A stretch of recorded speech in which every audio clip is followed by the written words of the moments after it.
Okay, let's just take a brief look at the map and examine some of the different types of terrain features found on it.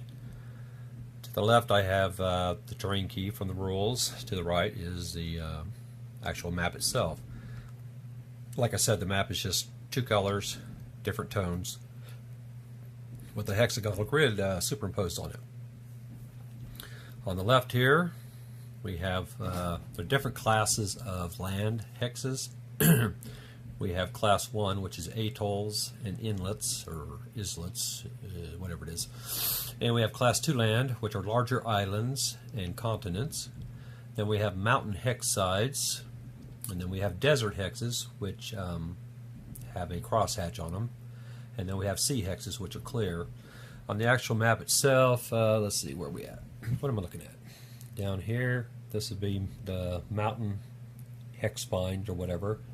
This would be just plain old clear. Sea hexes, of course, are going to be the lighter blue clear hexes. Let's see, we have down here in Ball 8, that would be considered a class 2. It's a large island. And I don't know, do we see this atoll here on the map? Yes, right here is an atoll, so it's a class 1. Here we can see an example of a land unit. The diagram is pretty self-explanatory, and you can also reference that with the actual counter itself. The uppermost left-hand number is its ground attack strength, and to the right, of course, is its defense strength. The unit type, of course, is infantry, and it has a movement allowance at the bottom of 1, and it represents a regimental-sized unit. In this game, units can combine and break down into larger and or smaller forces. And similar types are parachute, Marines, Special Naval Landing Forces for the Japanese. And let's see, I'll move this up a little bit, and that'll show you the size of the different units and their symbology. Here we have a depiction of a coastal defense unit plus the representative counter. They have a surface attack strength on the upper left-hand corner. This one has a 50, and its defense strength is a 20 in the upper right-hand corner. Let's see. It has an artillery symbol, which basically represents large guns and such that you would typically find in a coastal defense unit. And it has a movement allowance of 0, which means it either must be transported or it pretty much just stays in the hex in which it is placed. I'm not going to grab the counters for these last two here, the air bases and the naval bases. Pretty much the air base, you have the air unit capacity, which is indicated by the number in the circle, and that also represents its anti-aircraft strength. I think to destroy an air base, I'd have to reread the rules, but I think you have to score 30 hits on it to knock it out. The naval base is similar. The map sheet tells you what the naval base defense strength is, and I think it operates under some of the similar restrictions and conditions as the air base as far as its destruction and so on. Units on air bases, aircraft units on air bases will also take damage along with the air base in combat. I think that's on a percentage basis or something like that. The following is a depiction of a naval unit. This will be a non-carrier combat unit. The counter does not correspond to the actual diagram because I just don't want to go fishing around to find that actual playing piece. Anyway, in the upper left-hand corner we have the defense strength, and in the upper right-hand corner is the anti-aircraft strength of that particular unit. The type of unit is indicated in the middle row. This is being a battleship group number 3. And we have a surface attack strength at the bottom, and we have the movement allowance in the lower right-hand corner. Here we have a carrier unit. It has a defense strength of 1, this particular unit, and I think it does match the actual counter. This is a Japanese unit. Its defense strength is a 1, and an aircraft strength is a 15. It is CV unit number 7. It has no surface attack strength indicated by the 0 in the lower left-hand corner. It has an air unit capacity of 5, which means it can contain 5 naval aircraft points, which are not depicted by counters in the game. However, I have made some generic naval aircraft counter points, just basically to help me know where they're at on the map. There's also a log sheet that you can keep track of all that stuff too, but I just find it a little bit easier to do it this way. And in the lower right hand corner is the movement allowance. And the little note says carriers and transports have a surface attack strength of 0. And this is just a quick look at the different unit types of naval units. Of course, this uses a pretty standard nomenclature or abbreviations that would be found at that time. Try to get the glare out of here. You know, your BBs, battleships, light cruisers, destroyers, carriers, light carriers, escort carriers, that type of thing. Oilers, heavy cruisers, that type of thing. Okay, well, that out of the way. And I guess it tells you the divisions, battleship division, heavy cruiser division, and so on and so forth. Okay, we're going to come down here to transport units. Sorry for the glare, but this rule book, the rule book that I have was just falling apart and getting cracks and holes in it and stuff, so I've gone through and taped it with Scotch tape, so to speak, and consequently there is a lot of glare in the right lighting conditions. Anyway, this is a transport unit. Pretty much follows the same diagram information as the other naval units, with defense strength in the upper left and an aircraft in the upper right. What is it? Surface attack in the lower left, and its movement allowance is a 3. And as you can see, it has transport point capability or capacity. I'm not 100% sure what that represents, but I'm pretty sure it's, you know, your standard.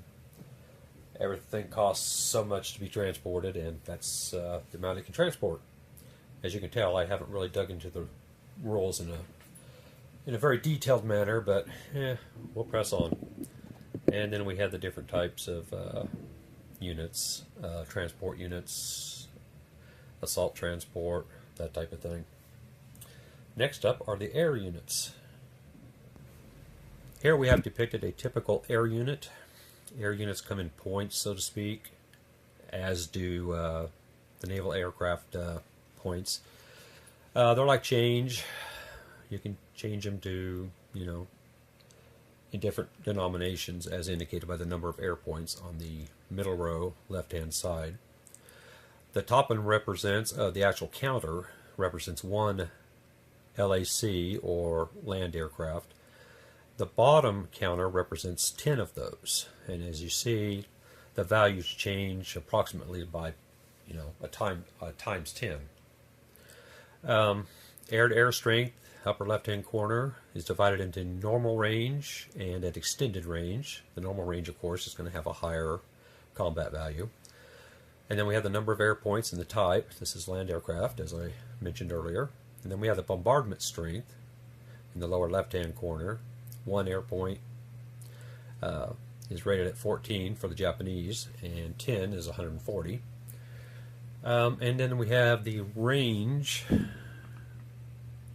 allowance at normal and extended ranges. So its basic range is 3 hexes, but it can push out to 4 if it wants to reduce its air strengths and such. The different types are listed off to the side. We have land aircraft, naval aircraft, and long-range bombers. Only the Americans have the long-range bomber unit. Let's just go down here a little bit further, and it'll show you a little bit about the naval air type, or air point. Let me adjust this a little bit. And we have what? The NAC type of unit are not represented as other units. Rather, there are other counters coded with a letter which is reference to the NAC Air Unit Strength Table. These coded air units may be placed on air bases or under carriers, which signifies that particular. Just go ahead and read the rest. Group of units that are on the carrier. The number of air points that one of these coded units represent is indicated by placing a marker, and they suggest pennies, but I've changed all that around, on the appropriate level. All of the relevant strengths are indicated by that number of air points. So, to make a long story short, I went ahead and copied from the actual rules a small little chart here. This is the Japanese chart. I don't have it indicated as so, but I do know that it is Japanese chart. So with let me get a pointer out. Sorry. We have the number of air points is 0, and we come down, and everything else, of course, will have a 0. But if we move over to 1 air point, we can see that using the number of air points of 1, it now has a bombardment strength of 7, and this is an NAC air points, mind you. The others are different. And air-to-air strength at normal, which is 2, they go. Naval air points can only go out to 2 hexes. It has a 5 strength, and its extended range, it has a 1 strength. So that's pretty much how the naval air points work. They suggested using you're supposed to, like, record in kind of by using whatever these lettered counters to put your points on, and then you just use the letter over on the map to indicate that's where those points are located. I chose a different system. I'm just going to keep track of them on a piece of paper where they're at, and I'm using the letter markers to indicate task force for the hidden movement option that is found as a variant on web grognards and other such locations. So I think it will work better for me as a mnemonic device, and so that's what I'm going to use. Last and least, I am going to just show you the definition of terms. So whenever I mention one of them, you have an inkling of an idea of what I'm actually trying to convey to you. I'll let you just read that for the most part. You have the surface attack strength and what it represents, ground defense strength, movement allowance, that type of thing. Let's look at transport points. Refers to the amount of space that a particular land unit occupies in a transport unit. Transport point capacity is the number of above points that a transport unit may carry. So I guess that explains that. And then we have down here, we have, sorry for the jumping around, but my camera doesn't set flush with the table. We have air unit capacity and aircraft strength and how it's used, and the air-to-air strength, pretty much the same. And then we have, what do we have? Bombardment strength, range allowance, and radius, basically. And then various charts and tables and stuff like that. Some of that's changed because I've made some